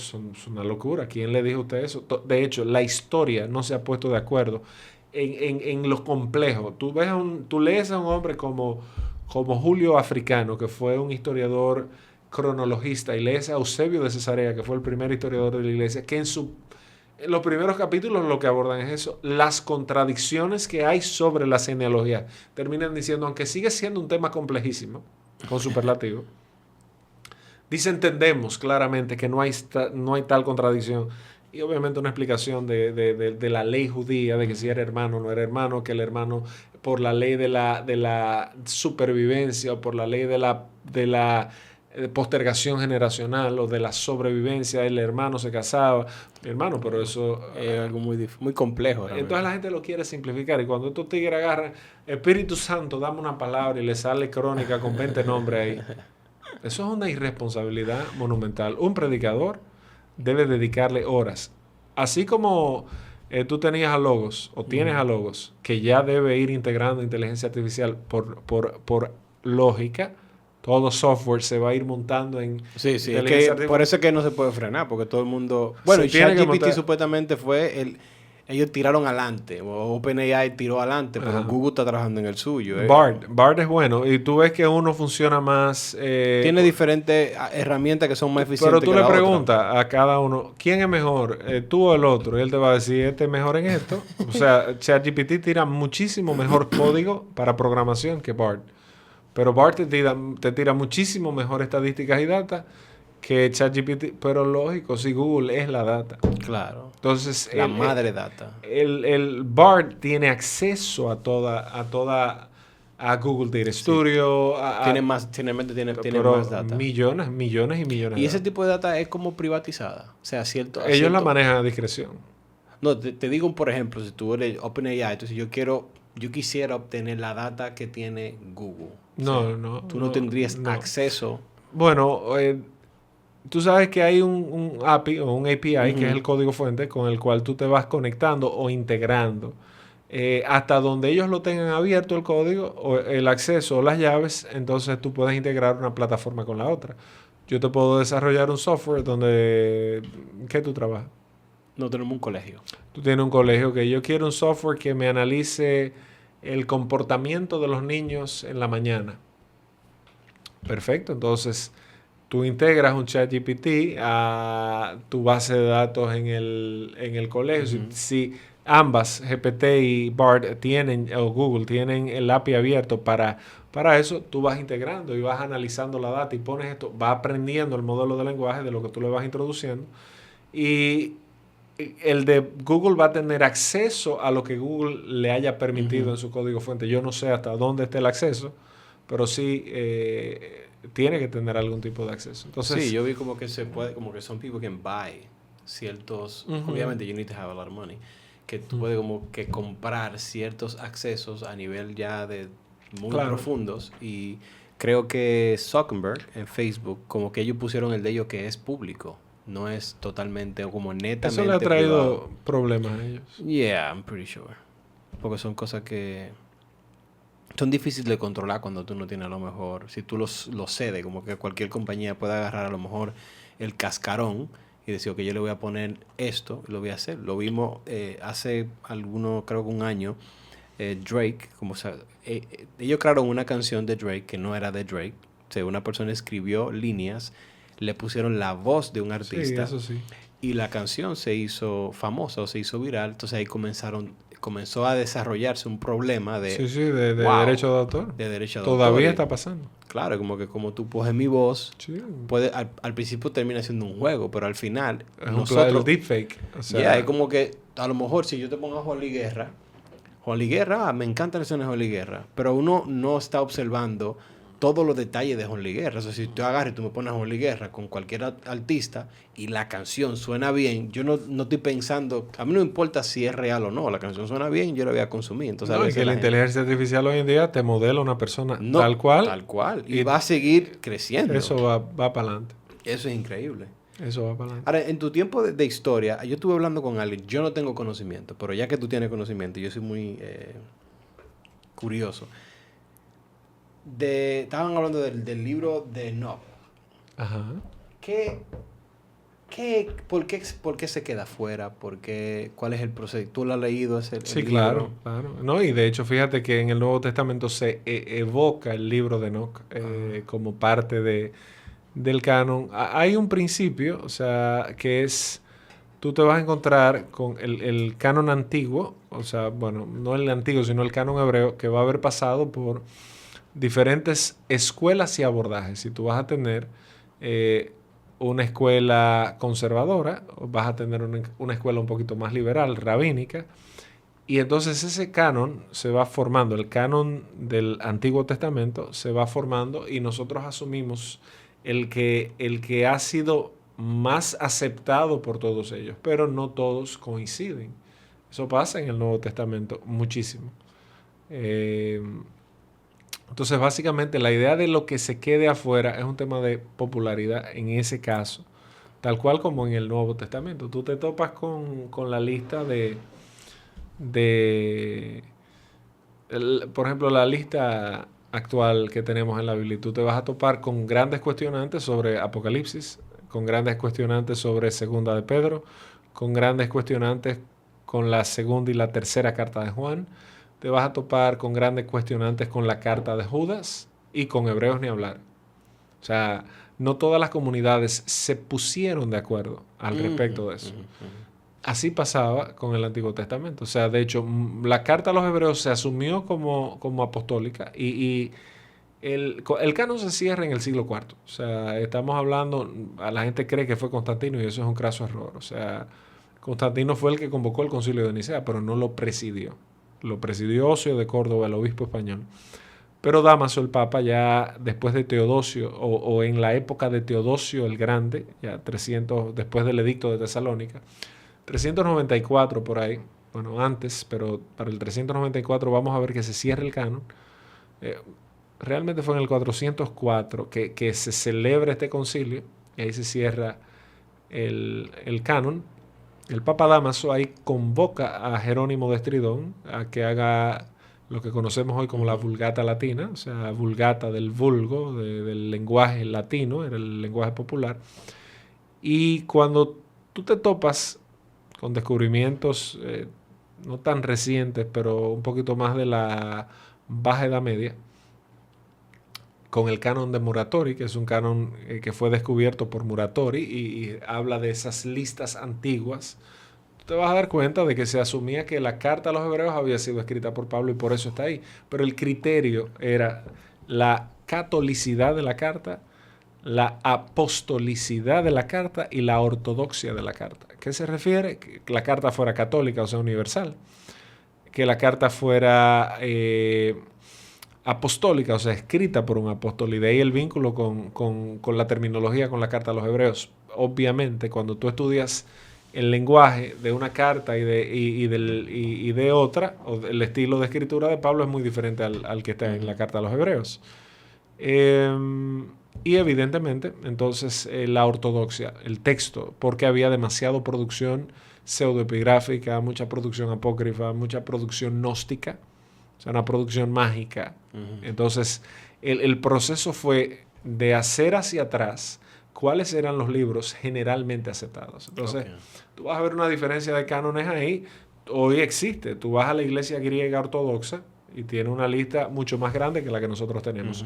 Tú ves a la Iglesia Católica que la gente dice son libros espurios, eso es incorrecto. O sea, de hecho, hasta el siglo XVI, esos fueron los textos que se utilizaron. Macabeos, Judith, Tobit, la continuación del tercer capítulo de Daniel, o sea, del Foso de los Leones. Entre otros libros que están ahí, que Eclesiástico, Sabiduría, son diferentes aproximaciones. Ahí podríamos entrar en un debate un poquito más largo de quién tiene la razón, cuál es el correcto. Pero tu pregunta sobre el libro de Enoc sí es evocado en el Nuevo Testamento. También como se perdió la carta a los laodicenses que Pablo menciona, como se perdió también la tercera carta a los corintios que Pablo menciona. Eso es lo que tenemos hoy en día. Entonces, el proceso de inclusión o de exclusión, yo quiero decir esto, porque mucha gente dice que la iglesia ha hecho lo que ha querido con los textos bíblicos. Eso no es cierto. O sea, la iglesia ha sido responsable, independientemente. Señores, quien convoca ese concilio, que fue el Papa Dámaso, uno de los más corruptos de la historia, no el más, han habido muchos peores, pero si algún gran aporte hizo fue lo de conciliar los textos, conciliar la idea, y la iglesia siempre fue responsable en ir al pasado, en ver qué era lo que cada comunidad asumía como bueno y válido. ¿Por qué? Porque la fe y la eternidad de ellos dependía de eso, como la fe y la eternidad de nosotros depende de eso. Entonces, no es cierto que hubo un manejo irresponsable y me da la ganario, eso no es cierto. Eso es un error histórico y un error irresponsable. Inclusive de un ateo que diga que en el concilio de Nicea Constantino mandó a confeccionar 50 Biblias simple y llanamente para esto. Es Eusebio quien da esa información y lo da, si mal no recuerdo, después de la muerte de Constantino, en un libro que él escribe que se llama Vitae Constantini, o sea, la vida de Constantino. Eusebio era un adulador de Constantino y va a hablar que de acuerdo a ese pedimento se le confeccionaron esas cartas, pero Eusebio en su historia eclesiástica habla claramente de las listas que circulaban. Y ojo, quien primero hace un canon fue un gran hereje, que fue Marción. Y Marción en el siglo II hace un canon donde, ¿qué es un canon? Una lista, una regla. Y él hace el canon porque la iglesia daba por sentado lo que generalmente se compartía. No había WhatsApp, no había concepto globalista. Cada comunidad era muy local y muy de pásame la información que tú tienes y vamos a... Y cada comunidad iba... O sea, por ejemplo, de los 4 evangelios nunca hubo duda. Nunca hubo duda. Siempre se asumieron como buenos y válidos. Ya entrar en los detalles. Por ejemplo, el evangelio de Tomás, que tiene un poco de panteísta, un poco algunos afirman de gnóstico, pero el evangelio de Tomás es de cercana escritura, probablemente los albores del siglo II, que fue descubierto o escrito también, y tiene mucha similitud con muchos textos hay una fuente que está perdida, que fue la fuente Q o la fuente Quell, que es de la cual se asume que Marcos saca su evangelio, Mateo saca su evangelio. Algunos dicen que Mateo lo saca de Marcos. Pero bueno, eso es un terreno bien denso. Entonces, en ese caso, porque cuando el tema que uno siempre ve de ateos, de personas que gnósticas, que no entienden, es como con tanta información, cuando una persona adquiere toda esa información, ¿le hace bien o le hace mal? Yo creo que le hace muy bien. Pues yo te lo puedo decir por mi caso. Mientras más información manejo, más creo en la Biblia. O sea, porque no estamos hablando de un libro perfecto, estamos hablando de un libro histórico, inspirado. O sea, no es un libro perfecto porque lo que tenemos hoy es una copia de copias, con errores gramaticales, omisiones, inclusiones, afirmaciones que son humanas. Ahora, la palabra que fue dada a cada autor fue la palabra de Dios. Ese es el principio de la inspiración. O sea, toda escritura es inspirada por Dios y es útil para enseñar, para corregir. Ya como tú te acerques al texto bíblico, tú te vas a dar cuenta, si tú te vas a la historia, por eso yo empecé a estudiar historia. O sea, tú te vas a la historia y tú quitas la Biblia para hablar de la historicidad del personaje de Jesús, porque usted tiene que partir de ahí. ¿Existió este hombre o no? Claro, esa es la primera. Entonces, quita la Biblia, que no es histórico. O sea, los evangelios son el texto de mayor categoría histórica de su época. Categoría histórica, no teológica. Histórica. Sí. Ahora bien, tú tomas a Suetonio que va a escribir la vida de los 12 Césares, que fueron 11, pero habla de 12 porque él mete a Julio César ahí, pero Julio César no fue el primero, sino Augusto César. Y Suetonio va a hacer una mención de un tal Cristo y sus seguidores. Tácito habla todavía más, y Tácito va a ser un historiador que habla de los anales de Roma. O sea, la historia de Roma y de sus Césares la conocemos básicamente por Tácito y Suetonio. Tú vas a tener a Plinio el Joven, que fue sobrino de Trajano, del emperador Trajano. O sea, tú vas a tener a Domiciano, que es el que se dice que mandó a Juan a la isla de Patmos, que lo desterró, que lo metieron en una olla hirviendo, bla, bla, bla. Tú vas a tener a Trajano. Trajano, que fue uno de los mayores militares y exitosos en la extensión. Trajano es el que va a establecer la jurisprudencia de cómo eran los juicios a los cristianos. Y Plinio el Joven es el que le manda una carta. Esta gente adoran a Jesús como a un Dios. Y yo no entiendo por qué esta gente, lo que antes eran ladrones, ya no lo son.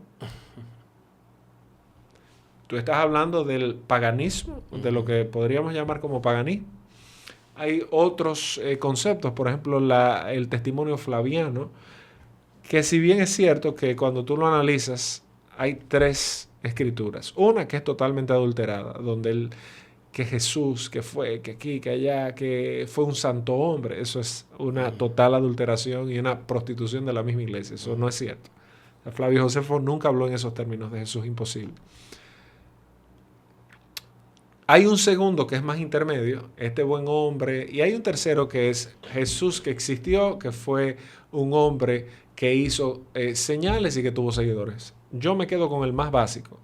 Pero cuando tú tomas la historia, tú te vas a topar con que Tácito va a decir Jesús que fue sentenciado en la época de Tiberio César. Tiberio César, bajo el mando del gobernador Poncio Pilato. ¿Dónde tú encuentras eso? En la Biblia también. Entonces, yo puedo, sin leer la Biblia, asumir que hubo un hombre. Hay un grafito que se encontró en Pozzuoli, que se llama el grafito de Alexámenos, que es un hombre crucificado con una cabeza de asno. Tú agarras y tú dices, bueno, ¿qué te enseña la historiografía? Sin leer la Biblia, que hubo un hombre que se llamó Jesús, que fue muy relevante, que tuvo muchos seguidores, que murió crucificado en la época de Tiberio César y de Poncio Pilato, y dice Suetonio, Tácito, perdón, que la peste amainó por un tiempo, aplacó por un tiempo y después volvió a avanzar. Gary Habermas, también historiador, pero más enfocado en la parte del hueco de la resurrección, que es uno de los temas cardinales. Si tú no hablas, ¿qué dice Pablo en 1 Corintios 15? Si Cristo no resucitó, vana es nuestra fe. Cuando tú ves a Gary Habermas, tú te vas a topar con un hombre que, ¿cómo nosotros demostramos el concepto de la resurrección? Suetonio, cuando dice, esto amainó por un momento y de repente volvió la ebullición, más la historia, las actas de los mártires, estos hombres todos murieron por esa causa. Nadie muere por un ideal absurdo o vacuo o vano. Entonces, para no extender el concepto, o sea, tú tienes que partir de que la información es poder. O sea, no le podemos tener temor a informarnos, al contrario. Ser bien informado nos equipa a nosotros para fundamentar nuestra fe. Y también afianzar a otros en el camino correcto. Usted se va a topar con que la Reina Valera tiene 400,000 variantes textuales. Te vas a topar con cantidad de errores de texto, por ejemplo, y los 3 son 1, eso es una adición textual. Romanos 8:1, ahora no hay ninguna condenación para los que están en Cristo Jesús. Esto es lo que no andan conforme según la carne, sino conforme al Espíritu. Sí. Mentira. O sea, el texto lo que dice en los más antiguos, o sea, en las copias más antiguas, tú tienes el papiro de Chester Beatty, tienes ahí, no recuerdo ahora, pero sé que el de Chester Beatty es, el Códice Siniático y el Códice Vaticano. Son de los más antiquitos, siglo 3, 4, por ahí 5. Ahora, pues ninguna condenación hay para los que están en Cristo Jesús, punto. El versículo dice eso. Bueno, que una inferencia de un copista del siglo VI, del siglo IX, cuando el saber se recluyó en los monasterios, que quiso cuidar, porque usted lee eso, no hay condenación, comamos y bebamos. Entonces el tipo escribiendo dijo, como dice el versículo 4, los que no andan conforme, déjame no ponérsela tan cómoda, porque los hermanos, queriendo ayudar al texto bíblico, esa es la Biblia que tenemos. Obviamente, una gente simple dice, yo la leo y la vivo, bien. Pero la Biblia resiste el escrutinio, la historia resiste el escrutinio. Sí. Hay un libro bueno que yo les recomiendo a la gente que no es denso y es interesante, y es un libro de una crónica, el del caso de Cristo de Lee Strobel, que es un librito... No, yo te iba a mencionar de esa película, porque en esa película, cuando yo la vi, que abrió mucho mi mente en términos de historia, cuando él dice, yo puedo probar la existencia de Jesús sin usar la Biblia. No, ahí fue la primera, yo dije, wow, that's interesting, porque a veces tú, empezando en el Evangelio... No, cuando tú le dices a una gente a la Biblia... No, que se enamora. A veces yo entiendo como que, en cierto modo, como que un amor más por saber de Biblia que entender la Biblia y tratar de comprenderla realmente. Como que no, cuando te metas con mi Biblia, pero tú no necesariamente andas indagando, o sea, buscando dentro de ella para tener una idea bien generada. Sí, no. Usted puede probar eso fácilmente. Y usted tiene a Eusebio, que fue un historiador cristiano. Lo que se estila es usar la fuente que es no cristiana, pero tú puedes buscar ahí la epístola de Diognetes, cantidades de fuentes que tú te vas a topar con la vida de lo que era la comunidad de creyentes. Es inexpugnable la cantidad de argumentos y datos que hay sobre Jesús y sobre lo que fue el despliegue de los cristianos. O sea, de hecho, cuando tú te das cuenta en la formación de la iglesia, la fundación de la iglesia, la extensión de la iglesia, ¿qué fue lo que trajo a Constantino a los pies de la iglesia? Aparte de cualquier visión que en el puente Milvio, en la batalla del puente Milvio, que en la cruz, que con este signo vencerás, que bueno, eso podría ser debatible. Hay algo que es incontrovertible, que es que en la parte oriental del imperio se estaba fraccionando por las divisiones teológicas. La iglesia iba creciendo a borbotones. Por eso se convoca el Concilio de Nicea, para tratar de unificar. Constantino necesita que su imperio esté unido.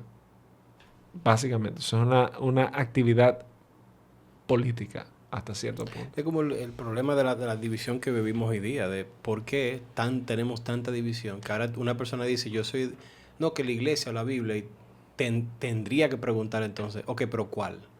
Porque ya son tantas denominaciones con creencias parecidas en base a la misma Biblia, pero tú te metes por aquí, yo me por aquí, no, déjame tranquilo con esto, no, déjame tranquilo con esto, no, que aquello. Pero eso viene de hace mucho. Bueno, eso nació con la Reforma Protestante. O sea, yo soy un protestante, pero debo decir que la Reforma Protestante parió eso. O sea, la Reforma Protestante, que inició fuerte, terminó fracturada en sí misma ella.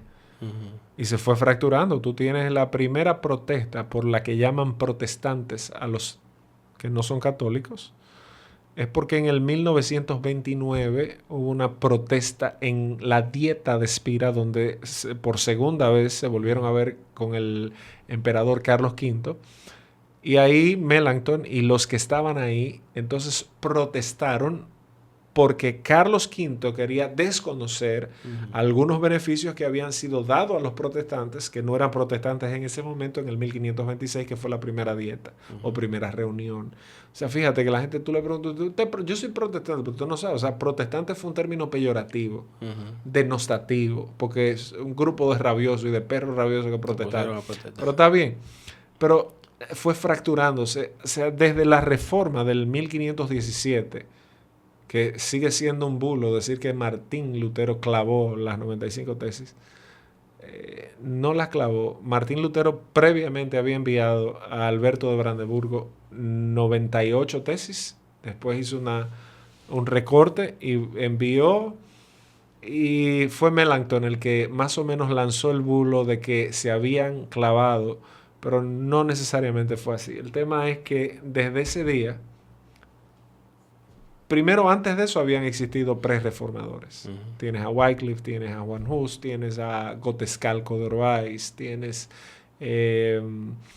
a Pierre de Ailly, tienes a Guillermo de Ockham, tienes a los Lollardos eran los partidarios de John Knox, pero tienes antes de esto, bueno, donde empieza la Inquisición, que va a ser con los valdenses, los seguidores de Pedro Baldo. Ahí es que por primera vez empieza el tribunal de la Santa Inquisición en el 1314 o 74, no recuerdo, siglo XIV, ahí empieza la Inquisición.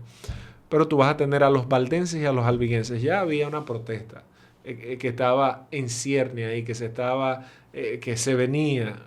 Bueno, pero desde el 1517 hasta el 2024 hay más de 30.000 denominaciones que han parido de ahí. Wow.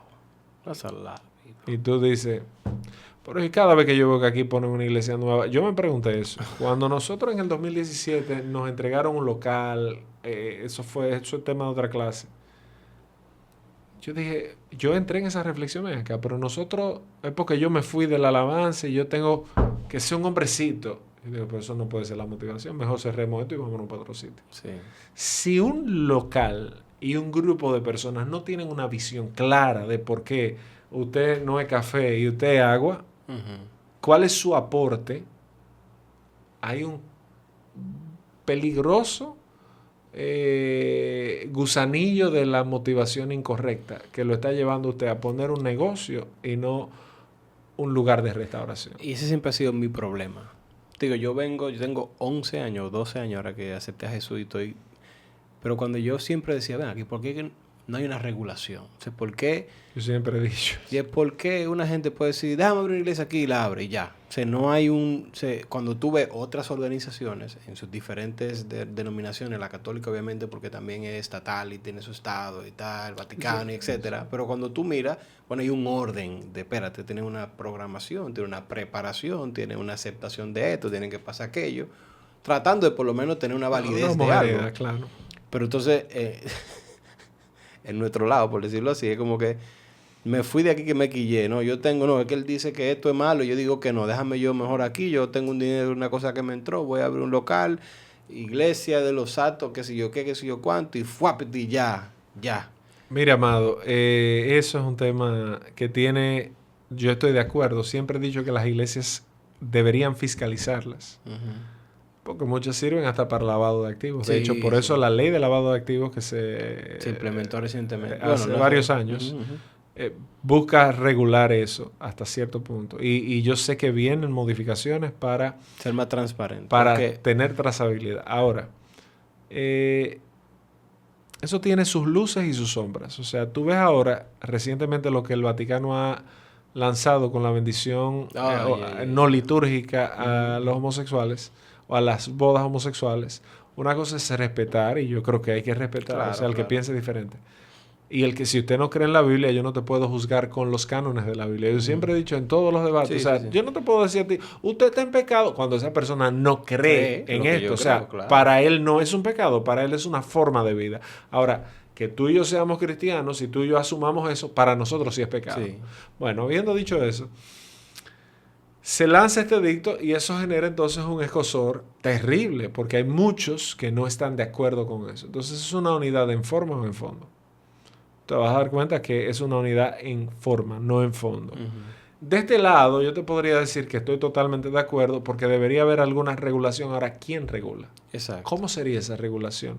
¿Cómo nos ponemos de acuerdo para que sea una regulación cívica y no teológica? Porque entonces perderíamos una de las grandes conquistas de la Reforma, que fue la libertad de pensamiento. Sí. O sea, el concepto del sacerdocio universal del creyente, que de hecho la misma Iglesia Católica, aunque no lo ejerce tanto desde la boca hacia afuera, lo reconoció en el Concilio Vaticano II. O sea, Lutero tenía razón cuando plantea la idea en uno de sus librillos, el sacerdocio universal del creyente. O sea, usted frente a Dios, usted no necesita de un mediador, usted necesita de la palabra y de el mediador para llegar a Jesús. Está fantástico. Entonces, la libertad de pensamiento que se conquistó, ahora vendríamos a entregársela de nuevo a un sistema que venga a conculcar mi capacidad de pensar sobre forma, método y fondo. Es un tema complicado. Sí, muy complicado. Es un tema amplio. No, pero de verdad que he aprendido mucho. Gracias, Creo mi hermano. que la idea era esa en un sentido porque amo la conversación y creo que en ti, y te debo de dar las gracias, porque yo sé que a la luz de la palabra, realmente tú haces una buena defensa Gracias. de todo lo que te toca hacer en el medio, que es un lugar vulnerable, donde se necesitan voces. Y qué mejor una voz que esté preparada y que su intención sea seguir preparándose. Yo no conocía de tu historia, como te digo, tengo 12 años en la iglesia ahora, nunca he sido muy de estar virando y cosas, no sabía de muchas cosas. Me comencé a indagar, a decir que, pero mira, wow, y realmente tienes una vida que has desarrollado, 40 años, pero de mucho trabajo, de mucha exposición y de también mantener un nivel de información fresca. Creo que eso es digno de admirar. Gracias. Y me siento sumamente honrado de tenerte aquí, poder tener esta conversación. No, un placer. De verdad, thank you very much. Dale ahí. Suerte. Thank you very much. Familia, hasta aquí llegamos. Esto es completamente yo. See you later. Completamente yo.